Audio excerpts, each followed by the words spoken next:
Hallelujah. Praise the Lord. I welcome you all in the name of Lord Jesus Christ. मी प्रभू येशू ख्रिस्त या नावात तुमच्या सर्वांचं स्वागत करत आहे.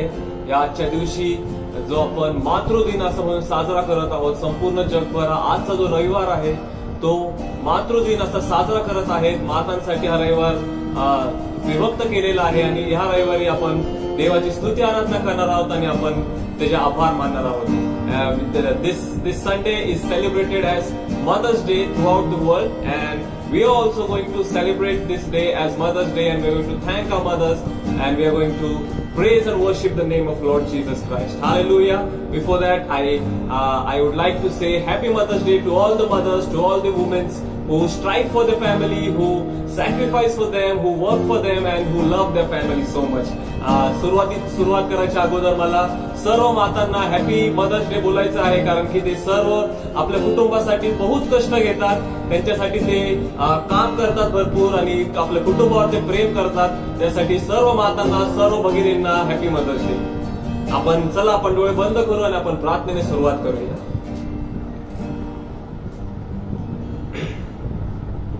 Hallelujah, hallelujah, hallelujah. स्तुती स्तुती स्तुती. धन्यवाद प्रभू येशू, धन्यवाद आमच्या राजा. होय प्रभू येशू, हा सुंदरचा नवीन दिवस तो आमच्या प्रत्येकाच्या जीवनात दाखवलाच म्हणून तुझे उपकार मानतो प्रभू येशू. होय प्रभू येशू, आजच्या सकाळी प्रभू येशू तो आमच्या प्रत्येकाला तुझी स्तुती भक्ती करण्यासाठी एकत्रित केलंस म्हणून तुझे आभार मानतो प्रभू येशू.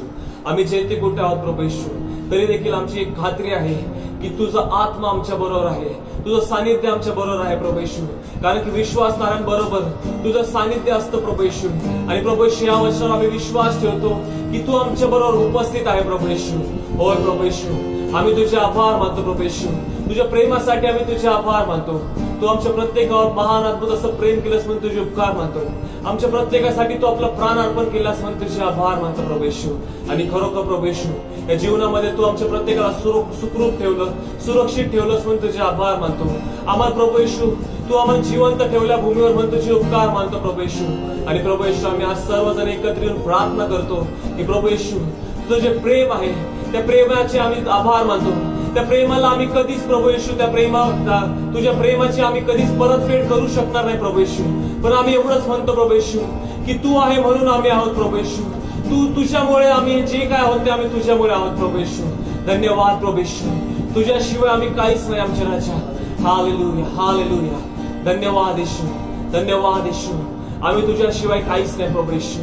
Hallelujah, hallelujah. स्तुती. धन्यवाद येशू, धन्यवाद आमच्या राजा. हालेलुया. Yes Lord. बिन तेरे मैं कुछ भी नहीं, बिन तेरे मैं कुछ भी नहीं. यहोवा मुझे तेरी जरूरत है. यहोवा मुझे तेरी जरूरत है. प्यार तू करता इतना, प्यार तू करता इतना, अपने हाथों में खोदी मेरी सूरत है. यहोवा मुझे तेरी जरूरत है. यहोवा मुझे तेरी जरूरत है. तेरा कलाम है ऐसे जैसे हो अनमोल मोती. तेरा कलाम है ऐसे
और जलाल के बादशाह तुझसे है मेरी जीनत। अशमत और जलाल के बादशाह तुझसे है मेरी जीनत। तेरे बिना ये जिंदगी मेरी, तेरे बिना ये जिंदगी मेरी बेरौनक बेसूरत है यहोवा। मुझे तेरी जरूरत है यहोवा, मुझे तेरी जरूरत है। प्यार तू करता इतना, प्यार तू करता इतना, अपने हाथों में खोदी मेरी सूरत है यहोवा। मुझे तेरी जरूरत है यहोवा, मुझे तेरी जरूरत है, मुझे तेरी जरूरत है, मुझे तेरी जरूरत है। Hallelujah, praise the Lord. Praise the Lord. खरोखर यहोवा मुझे तेरी जरूरत आहे. हालेलुया. आणि प्रभू येशू ख्रिस्त आपल्यावर एवढी प्रीती करतो की त्याच्या प्रेमासारखं दुसरं कुठलंच प्रेम नाही. हालेलुया. Hallelujah. आणि खरोखर येशू सारखं प्रेम करणारं दुसरं कोणीच नाही. आणि प्रभू येशूचे आपण आभार मानावं त्याच्या प्रेमासाठी. आणि त्याला म्हणणार आहोत की प्रभू येशू तुझ्यासारखं दुसरं कोणीच नाही, कारण की तूच आमचा खरा परमेश्वर आहे. हे प्रभु देता हूँ मैं, तेरे समान है कौन। स्वर्ग में हो या धरती पर, तेरे समान है कौन। हे प्रभु देता हूँ मैं, तेरे समान है कौन। स्वर्ग में हो या धरती पर, तेरे समान है कौन। यीशु जैसा कोई नहीं, मेरे यीशु जैसा कोई नहीं।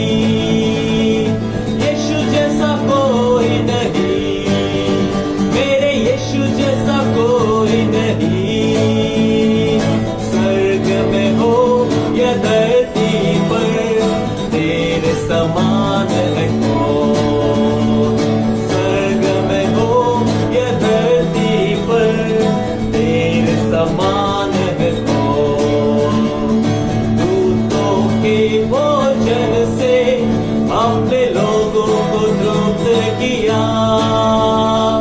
दूतों के भोजन से अपने लोगों को तृप्त किया।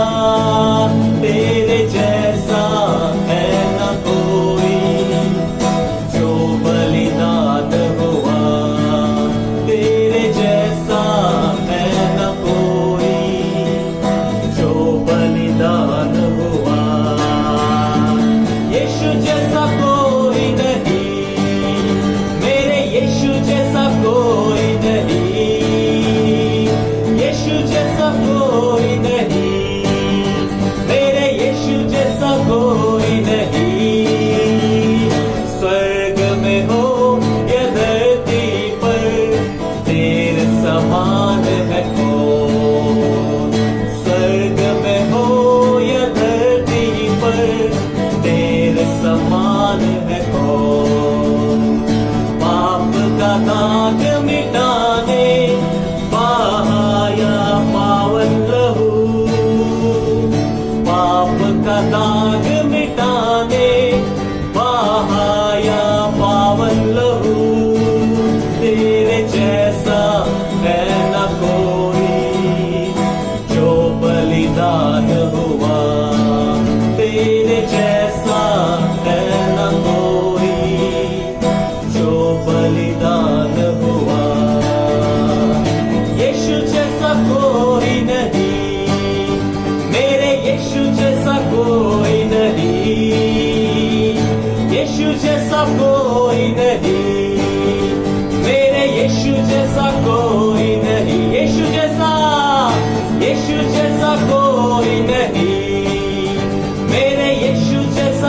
कोई नहीं, यीशु जैसा कोई नहीं, मेरे यीशु जैसा कोई नहीं।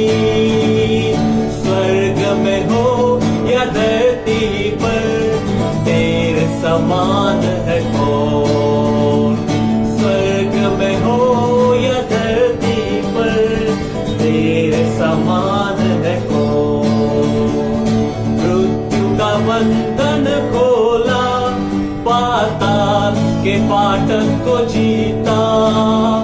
मृत्यु का बंधन खोला, पाताल के फाटक को जीता। तेरे जैसा है न कोई, मृत्युंजय जो हुआ। तेरे जैसा है न कोई, मृत्युंजय जो हुआ। यीशु जैसा कोई नहीं, मेरे यीशु जैसा कोई नहीं। यीशु जैसा कोई नहीं, मेरे यीशु जैसा कोई नहीं। यीशु जैसा कोई नहीं, मेरे यीशु जैसा कोई नहीं। यीशु जैसा कोई नहीं, मेरे यीशु जैसा कोई नहीं। स्वर्ग में हो या धरती पर, तेरे समान है कौन। स्वर्ग में हो या धरती पर, तेरे समान है कौन। स्वर्ग में हो या धरती पर, तेरे समान है कौन। स्वर्ग में हो या धरती पर, तेरे समान है कौन। यीशु जैसा कोई नहीं, मेरे यीशु जैसा कोई नहीं। यीशु जैसा कोई नहीं, मेरे यीशु जैसा कोई नहीं। यीशु जैसा कोई नहीं, मेरे यीशु जैसा कोई नहीं। खरोखर यीशु दुसरं कोणी नाही। यीशु जैसा कोई नहीं, मेरे यीशु जैसा कोई नहीं। स्वर्ग में हो या धरती पर, तेरे समान है कौन। स्वर्ग में हो या धरती पर, तेरे समान है कौन। हे प्रभु, देवताओं में तेरे समान है कौन। स्वर्ग में हो या धरती पर, तेरे समान है कौन। हे प्रभु, चला आपण येशूला म्हणूया, तेरे समान है कौन। स्वर्ग में हो या धरती पर, तेरे समान है कौन। यीशु जैसा कोई नहीं, मेरे यीशु जैसा कोई नहीं। यीशु जैसा कोई नहीं, मेरे यीशु जैसा कोई नहीं। स्वर्ग में हो या धरती पर, तेरे समान है कौन।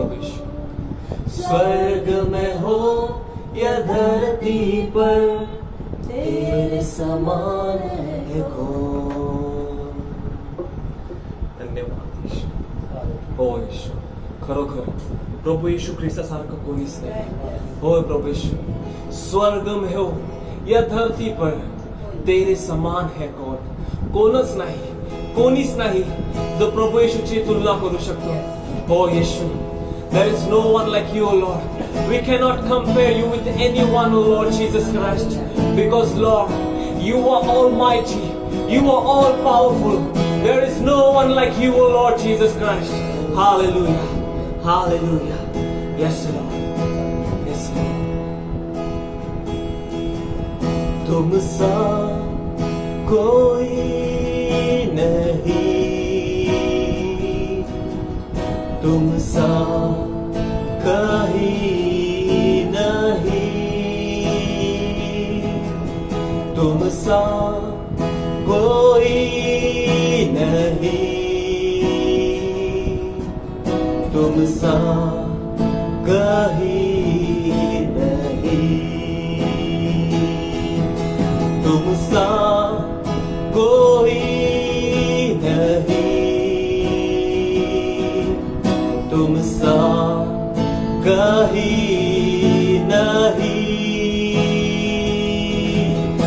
अब है पूरा यकीन तुम सा कोई नहीं। यीशु मसीह हो महिमा तेरी गाहे आसमान गाहे ज़मीन। यीशु मसीह हो महिमा तेरी गाहे आसमान गाहे ज़मीन। तुम सा कोई नहीं, तुम सा कहीं नहीं। अब है पूरा यकीन तुम सा कोई नहीं, तुम सा कोई नहीं। हो यीशु तुम सा कहीं नहीं। यस लॉर्ड अब है पूरा यकीन। यस लॉर्ड तुम सा कोई नहीं। यीशु मसीह हो महिमा तेरी गाहे आसमान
कहीं नहीं, अब है पूरा यकीन, तुम सा कोई नहीं।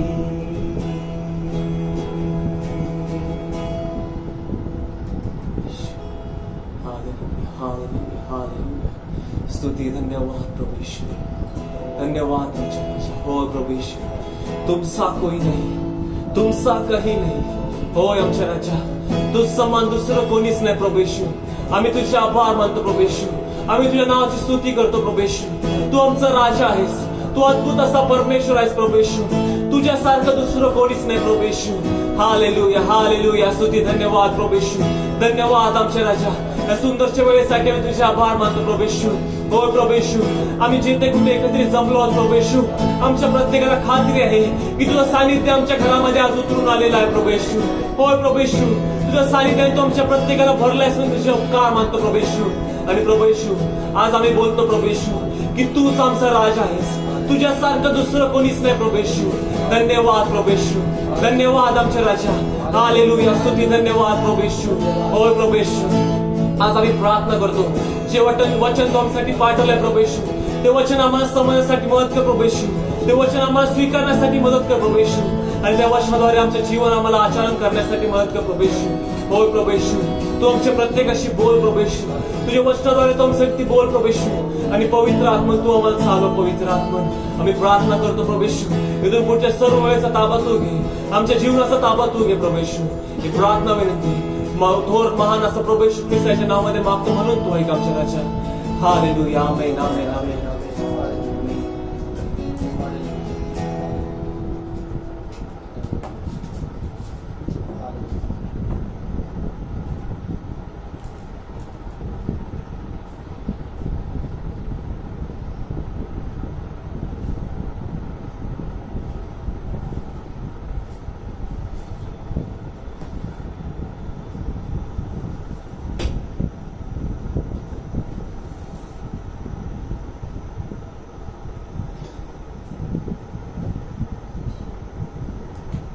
Praise the Lord.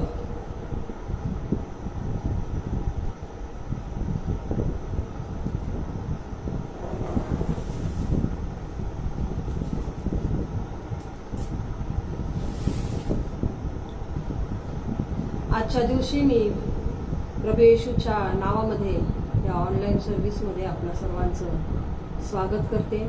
त्याचप्रमाणे आज संपूर्ण जगामध्ये जे काही मायवार दिन साजरा होत आहे, या मायवार दिनाच्या मी त्या सर्व या सभेमध्ये जे ऑनलाईन आहेत अशा सर्वांना मी मायवार दिनाच्या ज्या माता आहेत त्यांना मी हार्दिक शुभेच्छा देते की देवाने जी जबाबदारी तुम्हाला दिलेली आहे या जबाबदारीमध्ये देवाने तुम्हाला कृपा पुरवावी आणि विशेष करून देवाने तुमचं सहाय्य करावं. आज पुन्हा एकदा आजच्या या ऑनलाईन सर्व्हिसमध्ये येऊन देवाच्या वचनाची सेवा करण्याची संधी प्रभू येशूने मला दिली. मी तुमचे सर्व देवाचे आभार मानते आणि त्याचप्रमाणे मी आपल्या सर्वांचे मी आभार मानते की खरोखर आपण सर्वांनी माझ्यासाठी प्रार्थना केल्या. पुष्कळ जणांना माहीत आहे की मार्च महिन्यामध्ये मी या जे काही कोरोनाचं जे काही व्हायरस आहे किंवा कोविडमुळे मी आजारी होते आणि ऑक्सिजन लेवल कमी झाल्यामुळं मला ICUमध्ये शिफ्ट करण्यात आलं. दवाखान्यामध्ये मला ॲडमिट करण्याची वेळ आली. त्यानंतर ICUमध्ये मला शिफ्ट करावं लागलं आणि खरोखर मोठा चमत्कार देवाने केला आणि आपण सर्वांनी ज्या विश्वासणाऱ्यांनी एकत्रित येऊन माझ्यासाठी प्रार्थना केल्या आणि ह्या प्रार्थनेचं उत्तर देवाने मला दिलं. देवाने तुमची प्रार्थना ऐकली आणि मला देवाने चांगलं आरोग्य दिलं. याबद्दल मी सर्वप्रथम देवाचे आभार मानते आणि त्याचबरोबर मी आपणा सर्वांचे देखील आभार मानते. आज हे जे मातृदिन आहे सर्व जगामध्ये साजरं करत आहे. ह्या मातृदिनानिमित्त मी अगदी थोडक्यामध्ये आजचं जे काही वचन आहे हे तुमच्यापर्यंत घेऊन येण्याचा प्रयत्न करत आहे. आजच्या वचनातून देव आम्हाला काय सांगू इच्छित आहे ते आपण पाहूया. आणि सर्वांना माहीत आहे की मातृदिन हा US मध्ये, बाहेर देशामध्ये ह्याची सुरुवात झालेली आहे. आपल्या भारतामध्ये नारायण वामन टिळकांनी याची सुरुवात केलेली आहे. आणि ह्या मातृदिनी पवित्र शास्त्रामधूनही पुष्कळ ठिकाणी संदेश आम्ही पुष्कळ ठिकाणातून ऐकतो आणि वचनातून किंवा पवित्र शास्त्रातून संदेश देण्यात येतो. पवित्र शास्त्रामध्ये अशा पुष्कळ स्त्रिया आहेत, पुष्कळ माता आहेत की त्यांच्या जीवनामधून आम्हाला चांगला बोध घेता येतो आणि त्यांच्या जीवनातून आम्हाला पुष्कळ गोष्टी शिकायला मिळतात. आणि म्हणून पवित्र शास्त्रात अशा अनेक विश्वासणाऱ्या स्त्रिया आहेत, महिला आहेत, माता आहेत की त्यांच्या जीवनातून आपण काहीतरी शिकू शकतो. पवित्र शास्त्र स्त्रीविषयी आम्हाला काय सांगतं, स्त्रीच्या कर्तव्याविषयी आम्हाला काय शिकवतं किंवा स्त्रीची जबाबदारी काय आहे हे आज आपण पाहणार आहोत. फक्त मातृदिन आहे म्हणून फक्त माताविषयीच नाही तर संपूर्ण स्त्री ही कशी असावी हा आजचा विषय आहे.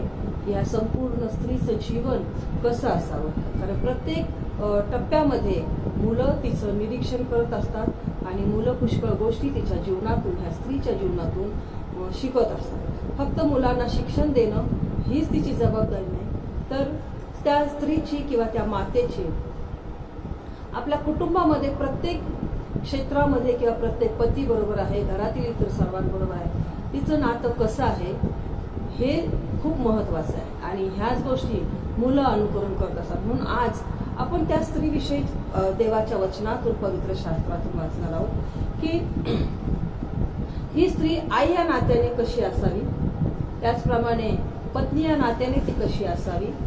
आणि म्हणूनच आज मी जे आता सांगितलं की तिचं स्त्री म्हणून कर्तव्य जे आहे ते आणि एक पत्नी म्हणून तिचं काय कर्तव्य आहे ते आज आपण देवाच्या वचनातून पाहणार आहोत. कारण देवाचं वचन आम्हाला पुष्कळ अनेक वचन स्त्रिया आहेत आणि आज आपण जी काही नीतिसूत्रे आहे या नीतिसूत्राच्या पुस्तकामधून आपण पाहणार आहोत की एक सुंदर उदाहरण सद्गुणी स्त्रीचं दिलेलं आहे. हन्ना आहे, सारा आहे आणि पुष्कळ अजून स्त्रिया आहेत की आम्ही त्यांच्या जीवनातूनही देवाच्या वचनातून आम्ही आज ऐकू शकतो. पण आज जे वचन देवाने मला दिलेलं आहे की सद्गुणी स्त्री नीतिसूत्रेच्या पुस्तकामध्ये की ती एक आदर्श माता आहे, ती एक आदर्श पत्नी आहे आणि ती आपल्या घराचा कारभार सांभाळणारी आहे. म्हणून देवाचं वचन आपल्याला सांगतं. आपण वचन काढूया देवाचं वचन नीतिसूत्रेचा 31वा अध्याय, नीतिसूत्रे 31 आणि त्याचं 10 ते 12 ही वचने आहेत. नीतिसूत्रे 31. सद्गुणी स्त्री कोणाला प्राप्त होते, तिचे मोल मोत्याहून अधिक आहे. तिच्या पतीचे मन तिच्यावर भरोसा ठेवते, त्याला संपत्तीची वाण पडत नाही.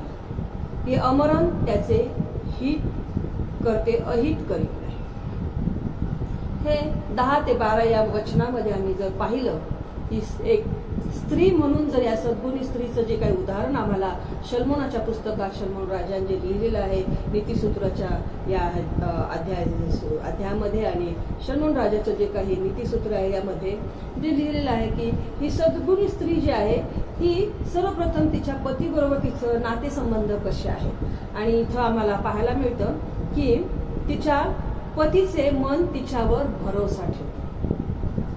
पती पत्नीमध्ये विश्वासाचं नातं असणं हे खूप महत्वाचं आहे. आणि इथं सांगितलेलं आहे की पतीचं मन जे आहे ते तिच्यावर भरोसा ठेवणार आहे. दोघांमध्ये एकमेकांमध्ये विश्वास असणं किंवा विश्वास संपादन करणं हे खूप महत्वाचं आहे. आज सर्व ज्या बहिणी आहेत, ज्या माता आहेत आणि ज्या विवाहित स्त्रिया आहेत त्यांच्यासाठी मी हे सांगू इच्छिते की तुमच्या पतीबरोबर तुमचं नातं जे आहे ते विश्वासाचं नातं असलं पाहिजे. मी बोलत नाही, पण जगामध्ये पुष्कळ ठिकाणी आम्ही पाहतो की पती पत्नीमध्ये नातं विश्वास नसल्यामुळं ते नातं जे आहे ते टिकत नाही. पती पत्नीमध्ये विश्वास नसल्यामुळं त्यांच्यामध्ये संशय आहेत, त्यांच्यामध्ये भांडणं आहेत आणि त्यांच्यामध्ये दुरावा आहे. पण इथं आम्हाला नीतिसूत्रामध्ये सांगितलेलं आहे की ह्या सद्गुणी स्त्रीचं जे काही उदाहरण आहे तर त्यामध्ये सांगितलं की तिच्या पतीचं मन तिच्यावर भरोसा ठेवतं किंवा तिचं पतीचं मन तिच्यावर विश्वास ठेवणार आहे.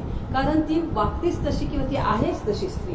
कारण तिच्या पतीवर विश्वास आहे आणि पतीचाही तिच्यावरती विश्वास आहे. दोघांमध्ये प्रीती आहे, प्रेम आहे आणि विश्वास आहे. म्हणून ह्या विश्वासामध्येच दोघं बांधली गेलेली आहे. कारण नातं कुठलंही नातं असेल तर ते विश्वासावर टिकलेलं असतं आणि कुठल्याही नात्याचा पाया जो आहे तो विश्वास असा आहे. आणि म्हणून यामध्ये आपल्याला पाहायला मिळतं की ह्या दोघांमध्ये विश्वास आहे आणि त्यांचा विश्वास दृढ विश्वास आहे, पक्का विश्वास आहे. दुसरं जे आहे की यामध्ये ते सांगितलेलं आहे की ती त्याचं अमरण हित करत असते. पतीचं अमरण हित करतात. अमरण हित म्हणजेच की जोपर्यंत ती या जगामध्ये आहे, जोपर्यंत तिच्या श्वासात श्वास आहे या पत्नीच्या, तोपर्यंत तिने जे काही लग्नाच्या वेळेस जे अभिवचनं दिलेली आहेत, जी वचनं घेतलेली आहेत मंडळीसमोर, देवाच्या सेवकांसमोर, की सुखात दुःखात, आरोग्यात रोगात सर्व गोष्टीत मी तुझ बरोबर राहील. आणि पतीने देखील पत्नीला अशीच अभिवचनं दिलेली आहेत. आणि यामध्ये पाहायला मिळतं की अमरण ती त्याचं हित करणारी आहे. या सद्गुणी स्त्रीच्या जीवनातून आम्हाला पाहायला मिळतं की आपल्या कुटुंबाचं, आपल्या पतीचं हित किंवा चांगलं कसं होईल हे सतत ती पाहत असते. या प्रयत्नामध्ये ती असते. मग त्यामध्ये पतीचं चांगलं होणं, त्याबरोबर आपल्या कुटुंबाचं, आपल्या मुलांचं चांगलं होणं याकडे ती सतत प्रयत्न करत असते. सर्व जर हा अध्याय वाचला तर या अध्यायातून आम्हाला पुष्कळ शिकायला मिळतं की यामध्ये तिने आपल्या कुटुंबासाठी पुष्कळ कष्ट घेतलेले आहेत. मुलांसाठी, पतीसाठी आणि संपूर्ण कुटुंब आहे, दास दासी सर्वांसाठी तिने खूप कष्ट घेतलेले आहेत. ती एक आदर्श स्त्री म्हणूनच तिला ते नाव देण्यात आलं की एक सद्गुणी स्त्री ती बनलेली आहे. इथं आम्हाला पाहायला मिळतं की ही जी सद्गुणी स्त्री आहे ही आपल्या पतीचं अमरण हित करणारी आहे. प्रत्येक आईला आमचं लेकरांचं चांगलं व्हावं असंच वाटतं. कोणतीच आई अशी नाही की आपल्या लेकराचं आपल्यापेक्षा वाईट व्हावं असं ती योजना करते किंवा असे विचार करते. प्रत्येक आई आपल्या लेकराचं आपल्यापेक्षाही चांगलं व्हावं, आमच्यापेक्षाही ते सुखात राहावे हीच तिची इच्छा असते. आणि इथं आम्हाला पाहायला मिळतं की ती आपल्या पतीचं अमरण हित करते, आपल्या कुटुंबाचं, आपल्या लेकरांचं हित कसं होईल याकडे ती सतत प्रयत्न करतात. जी काही देवाची जी काही वचनं तिने या पतीबरोबर तिने अभिवचनं घेतली आहेत त्यामध्ये ती प्रयत्नात राहते की माझ्या पतीचं आणि माझ्या कुटुंबाचं सतत चांगलं आणि चांगलं. जर एक आदर्श आणि एक सद्गुणी स्त्री जर बनायचं असेल, असं जर तुम्ही राहाल तर तुमच्या जीवनामध्ये, तुमच्या संसारामध्ये तुम्हाला यश येणार नाही किंवा तुम्ही आनंदी राहणार नाही. म्हणून पत्नीने पतीला साथ दिली पाहिजे आणि पतीने देखील पत्नीला आधार दिलाच पाहिजे. आज फक्त पत्नीसाठीच हे उदाहरण आहे असं नाही, तर पतीने देखील कठीण परिस्थितीमध्ये पत्नीला साथ दिली पाहिजे. आणि नक्कीच देवबाप तुमचं कुटुंब आशीर्वादित करणार आहे. त्यानंतर तिसरं जे काही उदाहरण आहे ह्या सद्गुणी स्त्रीचं 20 वचन सांगतं की ती गरिबांसाठी मूठ उघडते आणि गरजवंतास हात देते. यामध्ये आम्हाला ही जी काही समाजासाठी जी काही तिची जबाबदारी आहे ते आम्हाला पाहायला मिळतं की कुटुंबाची तर जबाबदारी ती पार पाडणारी आहे. पतीबरोबरचे तिचं नातेसंबंध त्याची जबाबदारी ती चांगल्या रीतीने पार पाडणारी आहे आणि त्याचबरोबर ती समाजाला देखील ती मदत करणारी आहे, हातभार लावणारी आहे. कारण इथं सांगितलेलं आहे की ती गरिबांसाठी मूठ उघडते. गरिबांसाठी मूठ उघडणं म्हणजेच गोरगरीब जे आहे, जे गरजवंत आहेत, ज्यांना जे गरजू आहेत अशांना ती मदत करणारी आहे असं ह्या स्त्रीच्या जीवनातून शिकायला मिळतं. म्हणून ती 15 वचन जे सांगतं की ती आपल्या दासीस त्यांच्या अन्नाचा वाटा देते. 15 वचन जे आहे की ती आपल्या दासीला त्यांच्या अन्नाचा वाटा देणार. तिला माहित आहे की हे दासी जे आपल्या घरामध्ये सेवा चाकरी करणारे आहेत पण त्यांना देखील गरजा आहेत आणि त्यांना देखील आपण मदत केली पाहिजे. आणि इथं पाहायला मिळतं की ती दासीलाही अन्नाचा वाटा देणारी आहे आणि ती गरिबांसाठी मूठ उघडणारी आहे. आणि म्हणून माझ्या बहिणींनो, आम्हाला हे शिकायचं आहे या स्त्रीच्या जीवनातून की आम्ही आई या नात्याने आम्ही गोरगरिबांना मदत केली पाहिजे, गरजवंतांना आम्ही मदत केली पाहिजे. आता मी तुम्हाला जे सांगितले, तुम्ही म्हणाल की आज मायवार आहे, मातृदिन आहे आणि या मातृदिनात आम्हाला मुलांच्या सांभाळाविषयी किंवा लेकरांविषयी आईविषयीच आम्हाला संदेश हवाय. आज मी तुम्हाला जे 2 पहिले मुद्दे सांगितले की तुमचं पतीबरोबर जे नातं आहे यामध्ये तुमचं लेकरं तुमच्याकडे पाहत असतात. तुम्ही त्याच्याशी विश्वासू आहात की नाही, तुम्ही त्यांच्याशी प्रेमाने राहता की नाही, पती पत्नीचं नातं कसं आहे, आनंदाचं, प्रेमाचं, प्रीतीचं आहे की नाही, हे तुमचे लेकरं अनुकरण करत असतात. त्याचबरोबर जी काही घरातली जबाबदारी आहे की पतीबरोबर विश्वासू राहणं किंवा कोणत्या गोष्टी लपवून ठेवणं, हे जर तुम्ही करत असाल तर हे देखील तुमचे लेकरं अनुकरण करत असतात. आणि इथं जे तिसरा मुद्दा आहे की यामध्ये तुम्ही गरजवंतांसाठी जर तुम्ही मदत केली, गोरगरिबांसाठी जर तुम्ही मदत केली तर यामध्ये तुमची लेकरं तुमचं अनुकरण करतात. लेकरं आमच्याकडे फार बारकाईने लक्ष देतात आणि ते बरोबर लक्षात ठेवतात किंवा त्या सर्व गोष्टी त्यांच्या चांगल्या पक्क्या लक्षात राहतात. म्हणून आई या नात्याने तुम्ही जे काही तुम्ही करत असाल, जी काही मदत तुम्ही करताय गरजवंतांसाठी, तुमच्या लेकरांना देखील ह्या गोष्टी कळू द्या, जेणेकरून ते त्यांच्या तरुणपणामध्ये, त्यांच्या मोठे झाल्यानंतर त्यांच्या वयामध्ये ते देखील हे शिकतील की आम्हाला गरजवंतांसाठी मदत करायची, की गरजवंतांना आम्हाला मदतीचा हात आम्हाला द्यायचा. ही जी आहे ही या स्त्रीची जबाबदारी आहे. आणि म्हणून या स्त्रीनं समाजाला तर मदत करायचीच करायची, पण जे काही करते ते तिने त्या लेकरांना देखील शिकवलं पाहिजे. आणि आज आई या नात्यानं तुम्ही हा कित्ता तुम्ही तुमच्या लेकरांना घालून देणं खूप महत्वाचं आहे. मी आता सांगितलं की लेकरं ते अनुकरण करत असतात. जर तुमच्या समोर एखादा गरजू व्यक्ती आहे आणि तुम्ही पाहताय की तिला गरज आहे, पण तुम्ही जर तुमच्याकडे असताना तुम्ही जर त्यांना मदत करत नाही तर तुमचे लेकरं ते पाहत आहे आणि तुमचे लेकरांना देखील तीच सवय लागते. पण जर तुम्ही गरजूंना मदत कराल तर तुमचे लेकरं ते पाहतात आणि ते देखील पुढे जाऊन त्या गोष्टी करणार आहेत. आणि त्यातूनही ते हे पाहतात की पवित्र शास्त्रामध्ये जे काय आहे की गरजवंतांना आम्ही मदत केली पाहिजे, गोरगरिबांसाठी आम्ही त्यांची आठवण केली पाहिजे. प्रभू येशूने देखील हे शिकवलेले आहे की तुम्ही गोरगरिबांची आठवण करा. तर लेकरं देखील हे पाहतात की जे वचनं आमच्या येणारे आहे तिच्या मुखात सुज्ञतेचे बोल आहे. आणि नंतर आणखी एक वचन सांगतं की ती आपल्या कुटुंबाच्या आचाराविचारांकडे लक्ष देणारी आहे. की इथं आम्हाला पाहायला मिळतं की आई या नात्याने तिची लेकरांबद्दलची जबाबदारी काय आहे. हा चौथा मुद्दा जो आहे की लेकरांबद्दल तिची किंवा आपल्या मुलांप्रती काही जबाबदारी आहे ती काय आहे, तर ती आपल्या आचाराविचाराकडे लक्ष देणारी आहे. ती आळशी बसून अन्न खात नाही आणि तिची मुले उठून तिला धन्य म्हणतात. आज आम्हाला आमच्या मुलांच्या बसण्या उठण्याकडे, त्यांच्या आचाराविचारांकडे लक्ष देणं खूप गरजेचं आहे. पूर्वीच्या काळी लेकरांना मोठ्यांचं भय होतं. मान आदर करणं काय आहे हे पहिल्या जी मुलं होती त्यांना माहीत होतं. आमच्या तरुणपणामध्ये आम्हाला देखील आमच्यापेक्षा जे मोठे आहेत त्यांना कसा सन्मान द्यायचा, त्यांचा कसा रिस्पेक्ट करायचा किंवा त्यांना कसा आदर द्यायचा किंवा त्यांचा कसा मान राखायचा. आपल्यापेक्षा मोठे आहेत, जरी आपल्या नात्यातले नसले किंवा कोणी नसले, पण आपल्यापेक्षा मोठे आहेत तर त्यांना सन्मान देणारं हे त्या काळातले लोकांचं किंवा त्या काळातल्या मुलांचं पद्धत होती किंवा त्यांना शिस्त होती. हल्ली तसं राहिलेलं नाहीये. आता कोणी कुणाच्या वयाचा विचार करत नाहीये. मोठा असो लहान असो, कोणी कुणाला त्याचं जे काही त्याला सन्मान देणं आहे ते करत नाही. आणि म्हणून मला तुम्हाला हे सांगायचं आहे की आपल्या मुलांच्या आचाराविचाराकडे लक्ष द्या.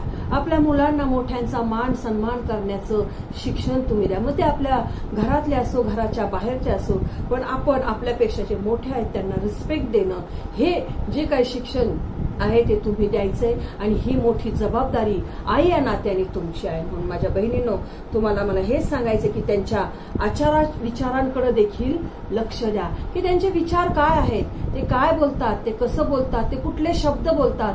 सहज जे काही जगिक शब्द आहेत ते देखील त्यांचा काहीतरी घाण अर्थ असतो. असे शब्द जर बोलतात तर आपण ते ऐकून जर गप्प बसलो तर आम्ही एक अपयशी माता ठरू. पण वेळीच जर आम्ही त्यांना शिक्षण देऊन, वेळीच जर आम्ही त्यांना सांगू की हे तुम्ही चुकीचं बोलत आहात, तर नक्कीच तुम्ही एक आदर्श माता बनणार आहात. हालेलुया. आणि म्हणून मला तुम्हाला हेच म्हणायचं आहे की तुमच्या मुलांच्या आचारा विचाराकडे, त्यांचे विचार काय आहेत, त्यांचे विचार त्यांच्या बोलण्यातून तुम्हाला समजतील. त्यांच्या विचारांकडे लक्ष द्या, त्यांच्या शब्दांकडे लक्ष द्या आणि त्यांचं बसणं उठणं जे आहे त्याकडे तुम्ही लक्ष द्या. त्याचप्रमाणे त्यांचे मित्रमंडळी जसे आहेत ते कसे आहेत, मी नेहमीच हे सांगत असते की त्यांचे मित्रमंडळी जे आहेत त्याकडे तुम्ही लक्ष द्या. मित्रमैत्रिणी जे आहेत ते कसे आहेत याकडे तुम्ही लक्ष द्या. मग ते लहान वयातले असो, मोठ्या वयातले असो, पण त्यांची संगत जी आहे ती खूप महत्वाची आहे. म्हणून आई या नात्याने तुमच्या मुलांची संगत जी आहे ती चांगल्याच मुलांशी, चांगल्याच मुलींशी असणं फार महत्वाचं आहे. कारण तुम्ही जर त्यांना घरात शिस्त लावता तर बाहेर देखील ती मुलं, बाहेरच्या मुलांमध्ये देखील ते चांगलंच राहतील. परंतु बाहेरचे मुलं जे आहेत त्यांना बिघडवायचा प्रयत्न करत असतील तर त्यांच्याकडनं तुम्ही नक्कीच त्यांना त्या मैत्रिणी आहेत किंवा मित्र आहेत त्यांच्याशी मैत्री करणं त्यांना थांबवा आणि त्यांना तुम्ही ते शिक्षण द्या. त्यांच्या मित्रमैत्रिणींकडे देखील लक्ष द्या. कारण आजच्या तरुण मुला मुलींकडे आपण लक्ष देणं खूप गरजेचं आहे. एक छोटंसं उदाहरण देते की लोटाची बायको आहे की ह्या लोटाची बायकोला संपत्ती आणि लोटाच्या बायकोला धन दौलत या गोष्टी तिच्या जीवनात आम्हाला पाहायला मिळतात की ज्या अर्थी तिने मागं सगळं जे काही, लोटाच्या पत्नीचा स्वतःचाही नाश झालेला आहे आणि तिच्या लेकरांचा देखील. म्हणून मला तुम्हाला हेच सांगायचं की आम्हाला तुम्ही लोटाची पत्नी नाही तर तुम्ही हन्नासारखं बना की हन्ना जे आहे हन्नेसारखं बनायचं आहे. आम्हाला मोशेच्या आईसारखं बनायचं आहे की आम्हाला ज्यावेळेस मानवाची जी पत्नी आहे त्यांनी देखील देवदूताला विचारलेल्या परमेश्वर देवाला की आम्ही हे लेकराला कसं सांभाळावं, आम्हाला एक आदर्श माता बनायचंय. आणि ज्यावेळेस तुम्ही एक आदर्श माता बनाल त्यावेळेस तुमची मुलं ही आशीर्वादित आणि चांगली होणार आहे. कारण देवाचं जे काही धन आहे, देवाने दिलेली जी काही देणगी आहे, ह्या देणगीला आम्हाला सांभाळायचं आहे, ह्या देणगीला आम्हाला जपायचं आहे. सैतानापासून, सैतानाच्या सर्व वाईट गोष्टींपासून आम्हाला या सर्व वाईट दिवसामध्ये आम्हाला ह्या लेकरांचं संगोपन करायचं, आम्हाला या लेकरांना सांभाळायचं. म्हणून मला आणखी एक तुम्हाला सांगायचं की देवाचं वचन जे आहे हेच आम्हाला जगण्याचा मार्ग शिकवणार आहे. म्हणून तुमच्या लेकरांना देवाचं वचन तुम्ही शिकवा, त्यांच्या मनावर तुम्ही ते बिंबवा देवाचं वचन. कारण देवाचं वचन पुढे जाऊन त्यांना जगण्याचा मार्ग शिकवणार आहे. इतर कोणत्याही गोष्टी तुम्ही तुमच्या मुलांना डिग्र्या द्या, कॉलेजचं शिक्षण द्या आणि काय त्यांना हवंय, काय शिकायचं ते शिकू द्या, पण त्यांना देवाचं वचन जे आहे ते तुम्ही शिकवा. कारण देवाचं वचन जे आहे ते खूप महत्वाचं आहे. त्यांना रोज पवित्र शास्त्र वाचायला शिकवा, रोज देवाचं प्रार्थना करायला, प्रभू येशूवर बोलायला शिकवा.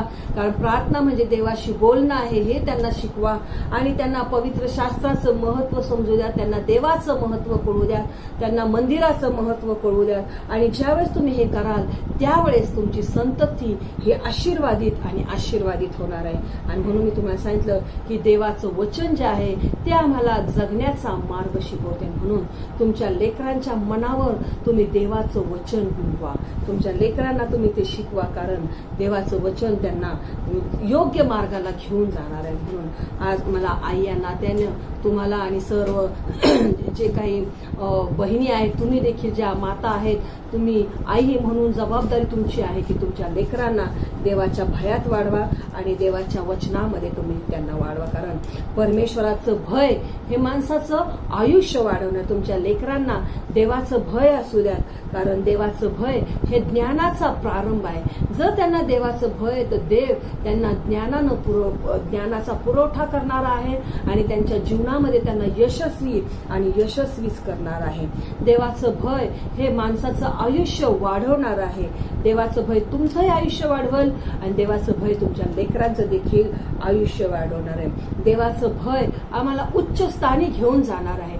देवाच्या भयात जर तुम्ही असाल तर तुम्हाला देखील देव उच्च स्थानावर नेणार आहे। तुमच्या लेकरांना देखील जे काही त्यांचं नोकरीचं ठिकाण आहे, कॉलेज आहे किंवा काय, त्यामध्ये देव त्यांना उच्च आणि उच्च स्थानावर नेणार आहे। कारण त्यांच्यातलं जे वेगळंपण आहे, कारण त्यांच्यामध्ये प्रभू येशू आहे, परमेश्वर देवाचं शिक्षण आहे, प्रभू येशूचं शिक्षण आहे आणि म्हणूनच देव त्यांना उच्च आणि उच्च स्थानावर घेऊन जाणार आहे। म्हणून आज या मातृदिनी मला सर्व मातांना हीच नम्र विनंती करायची आहे की या सद्गुणी स्त्रीचं जीवन आहे, या जीवनातून आपण शिकूया की या जीवनातून आम्हाला आमच्या लेकरांची जबाबदारी आम्हाला कशी पार पाडायची आहे, पतीबरोबर आमचं नातेसंबंध कसे हवे आहेत, समाजामध्ये आम्ही कसं असलं पाहिजे, आज आपण ह्या जीवनातून पाहिलेलं आहे।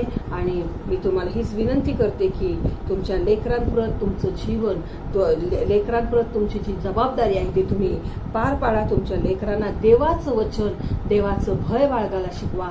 जगाच्या पाठीवर ते कुठेही असले तर देवाचं भय त्यांच्यामध्ये असलं तर देवाच्या विरोधात ते कधी जाणार नाही आणि देवाला न आवडणाऱ्या गोष्टी त्या कधीच करणार नाही। म्हणून आई या नात्याने तुमच्या हातामध्ये आहे तुमचं घर बांधणं। ही जी काही स्त्री आहे आम्हाला पाहायला मिळतं की ही जी सद्गुणी स्त्री आहे, सद्गुणी स्त्रीसारखं तुम्ही घर बांधायचं आहे। कारण एक उदाहरण होतं आणि हे उदाहरण आहे की 100 माणसं जर मिळून जर एक शहर बांधू शकतात। शहर बांधायला जर आपल्याला एखादं शहर बांधायचं किंवा कुठली एखादी गोष्ट बांधायची तर त्याला 100 माणसं पाहिजेत किंवा 1000 माणसं पाहिजेत, तरच ती गोष्ट, मोठी गोष्ट जी आहे ती उभारली जाते। पण घर जे आहे ते फक्त एक आई, एक स्त्री आहे तीच उभारू शकते आणि ते तुम्ही आहात। आणि म्हणून आज ही जी सद्गुणी स्त्री आहे हिच्या जीवनातून जे आम्ही पाहिलेलं आहे, आज आम्ही प्रार्थना करणार आहोत की देवा या काळामध्ये, या दिवसांमध्ये आम्हाला निश्चिंत राहण्यासाठी तुझी कृपा करो। कारण जे तुझं वचन आहे ते आमच्या लेकरांच्या जीवनामध्ये आम्हाला बिंबवायचे आणि यासाठी आम्हाला तुझी कृपा करो। मातृदिनासाठी आज पुन्हा एकदा मी तुम्हा सर्वांना हार्दिक शुभेच्छा देते आणि मी तुम्हाला हेच विनंती करते की तुमच्या लेकरांना देवाच्या भयामध्ये ठेवा, तुमच्या लेकरांना देवाच्या वचनामध्ये वाढवा। नक्कीच देव तुमचं जीवन आशीर्वादित करा।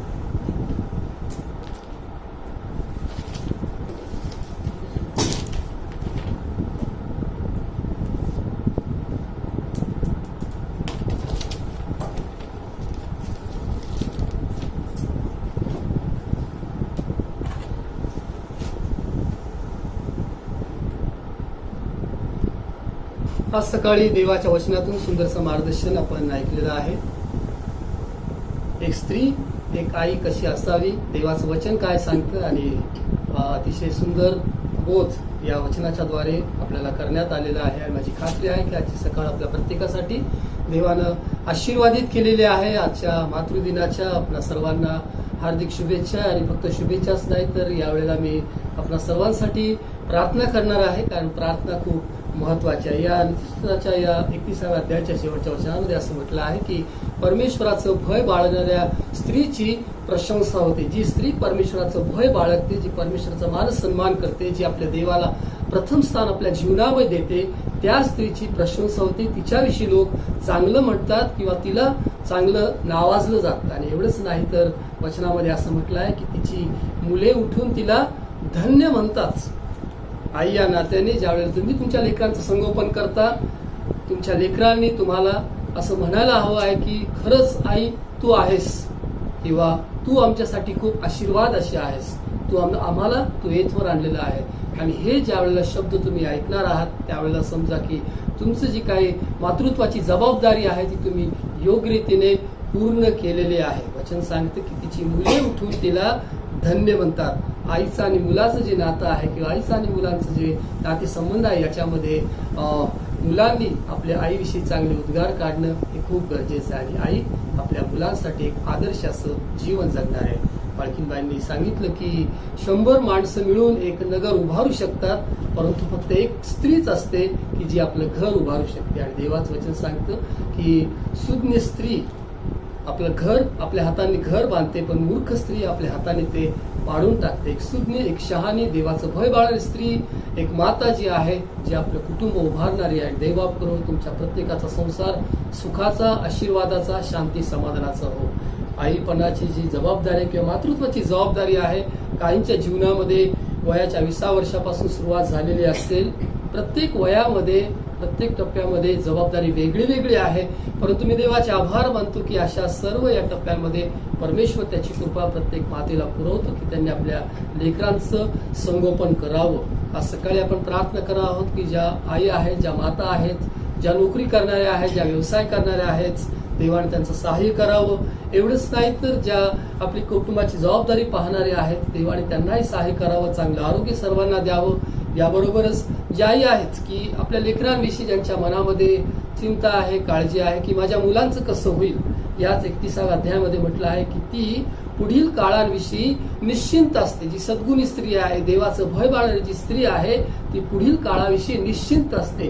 ती निश्चिंत राहते कारण तिला माहित आहे की माझा देव माझ्या सर्व गरजा पुरवणारा एवढंच नाही तर तो माझी काळजी घेणारा परमेश्वर. म्हणून आज ज्या आई आहेत, ज्या आपल्या मनामध्ये आपल्या लेकरांविषयी दुःखी आहेत, निराश आहेत, हताश आहेत, मला तुम्हाला सांगू द्या की देवाचं वचन सांगतं त्यानुसार की परमेश्वर जी तुमचं संतती आहे, जे पोटचं फळ आहे, त्याला निश्चितच आशीर्वादित करणार आहे. मग यावेळेला प्रार्थना करूया. जिथे कुठे आपण आहात आपण आपले डोळे बंद करूया आणि आपल्या घरामध्ये जर आपली मुलं आहेत तर मुलांनो, मी तुम्हाला असं म्हणतो की आपल्या आईसाठी आज प्रार्थना करा. आईसाठी प्रार्थना करा की आई एक आशीर्वाद आहे तुमच्यासाठी आणि निश्चितच माझी खात्री आहे की तुम्ही आईसाठी फक्त चांगले शब्दच नाही तर आईसाठी तुम्ही प्रार्थना करणार आहात. आणि ज्यांनी आपली आई गमावलेली आहे अशा मुलांना मला सांगायचं आहे, दुःखी होऊ नका, निराश होऊ नका. जेवढं वर्ष देवानं आईसाठी तुमचा सहवास दिलेला आहे, आईला तुमच्या कुटुंबामध्ये ठेवलं, त्याबद्दल देवाचे आभार माना. आज तुम्ही आईसाठी प्रार्थना करू शकत नाही, परंतु तुमच्या जीवनासाठी देवाचे आभार माना की देवाने तुम्हाला इथवर आणलेलं आहे आणि इथून पुढे तो तुमच्यावर असणार आहे. प्रार्थना करूया. सर्व समर्थ देवबापा, येशू ख्रिस्ताच्या नावात आमच्याकडे तू चांगला आहेस, तुझी दया सनातन आहे. आज या मातृदिनानिमित्तानं जो संदेश आम्ही ऐकलेला आहे, आम्ही सगळं गौरव तुला देतो, कारण तुझं वचन आमच्या पावलांकरता दिवा, आमच्या मार्गावर प्रकाश असा आहे. देवबापा, एक सद्गुणी स्त्री, एक आई या नात्याने, एक पत्नी या नात्याने स्त्रीने कसं जीवन जगावं याचं मौलिक जे मार्गदर्शन तुझ्या वचनाच्या द्वारे तू केलंस त्यासाठी आभार मानतो, तुला धन्यवाद आहे. देवबापा, मी प्रार्थना करतो ज्यांनी आपल्या वैवाहिक जीवनाला नुकती सुरुवात केली प्रभू, अशा सर्व ज्या स्त्रिया आहेत प्रभू त्यांना तो आशीर्वाद दे, त्यांना शहाणपण दे. ज्यांची लेकरं लहान आहेत प्रभू देवबापा, मी प्रार्थना करतो बालपणापासूनच त्यांचं योग्य रीतीने संगोपन करण्यासाठी अशा आईचं तू सहाय्य कर, अशा मातांचं तू सहाय्य कर प्रभू देवबापा. मी प्रार्थना करतो की ज्यांची मुलं मोठी झाली आहेत, ज्यांना आपल्या मुलांविषयी काळजी आहे, त्यांच्या लग्नाविषयी असेल, त्यांच्या नोकरीविषयी असेल, आज यावेळी मी प्रार्थना करतो अशा प्रत्येक आईसाठी प्रभू देवबापा, त्यांच्या मनातली चिंता काळजी तू दूर कर आणि त्यांचं पोटचं फळ तू आशीर्वादित कर. देवबापा, जी आई आपल्या लेकरांबद्दल दुःखामध्ये आहेत, त्यांची मुलं त्यांच्या मनासारखी वागत नाहीत, चांगले वागत नाहीत, याचं त्यांच्या मनामध्ये दुःख आहे, आज मी प्रार्थना करतो अशा प्रत्येक मातेला तू स्पर्श कर, ज्या मनातलं दुःख तू दूर कर प्रभू देवा, आणि त्याही लेकरांवर तुझ्या कृपेचा हा सर्वदा असू दे अशी प्रार्थना करतो. कारण देवबापा, सर्व काही आमचे जे काही आहे ते तुझ्यापासून प्राप्त होतं आणि संतती हे तुझं धन आहे, तुझी देणगी आहे प्रभू, आणि देणगी तू सुरक्षित ठेवण्याचा मी विश्वास ठेवतो प्रभू देवबापा. मी प्रार्थना करतो की यावेळेला ज्या आई आहेत, ज्या आजारी आहेत, ज्या दवाखान्यामध्ये आहेत किंवा आपल्या घरामध्ये आहेत प्रभू, अशा प्रत्येक मातेला तू यावेळेला स्पर्श कर. नासरी येशू ख्रिस्ताच्या नावामध्ये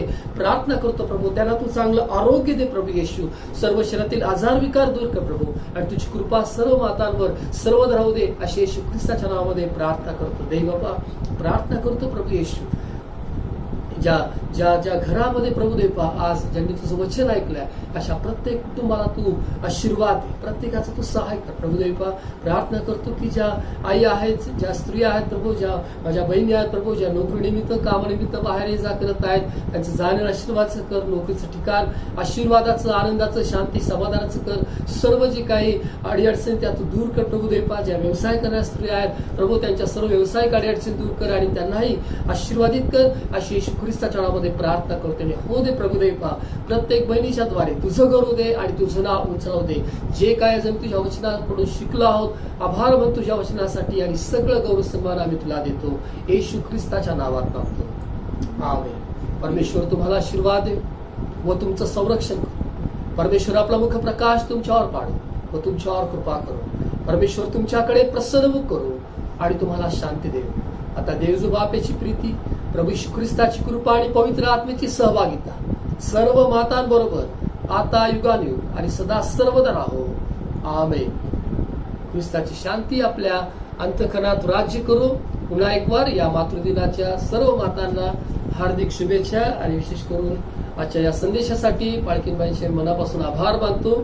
जे वचन आहे की तिची मुले उठून तिला धन्य म्हणतात आणि निश्चितच आई या नात्याने तिने एक चांगली जबाबदारी पार पाडलेली आहे. लेकरांचं ते लहान असताना मी काय अभ्यास घेऊ शकलो नाही, परंतु तिने अभ्यास घेतला, त्यांच्या शिक्षणामध्ये त्यांना मदत केली. एवढंच नाही तर धार्मिक शिक्षण दिलं आणि त्याबद्दल मला खूप आनंद वाटतो. आणि मंडळीमध्ये देखील जी काही सेवा आहे, सेवा देवबाप त्यांची आशीर्वादित करत आहेत.